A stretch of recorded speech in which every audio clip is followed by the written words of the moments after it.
ఏం చేస్తున్నారు అత్తయ్య గారు? ఏంటిది అది? ఇది బొబ్బట్లు. ఓకే. సెలవులు కదా, ఇగో కొంచెం పిండి కలిపా, మైదా పిండి. ఆ, దీన్ని ఇలా చేసేసి ఆ, ఈ ఉండని దీంట్లో పెట్టాలన్నమాట. ఓకే. స్నాక్స్ కింద చేస్తున్నారా? ఆ, నాకు ఇష్టం అత్తయ్య గారు. హైదరాబాద్లో రెడీగా అప్పటికప్పుడు చేసి ఇస్తారు. ఆ, తిందాం తిందాం అనుకుంటున్నా, ఇంక ఈరోజు కుదిరింది. ఆ, అది పచ్చనిపప్పు ఉమ్, 2 గంటలు 3 గంటల ముందు నానబెట్టుకొని ఉడకబెట్టుకోవాలి మెత్తగా, పూర్ణాల పిండి లాగా ఉమ్, ఉడకబెట్టుకొని బెల్లం వేసుకోవాలి దాంట్లో, మనం తీపి సరిపడంత. ఉమ్, అవి వేసుకున్న తర్వాత ఇక ఇలాగనమాట. ఇప్పుడు ఇలా వత్తాలన్నమాట చేతితో, ఉమ్. చక్కగా బాగా వస్తుంది అనమాట. అయినాయి ఒకటైనా రెండైనా?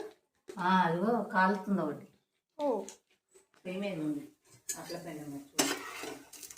ఓకే. ఇది ఫ్రెండ్స్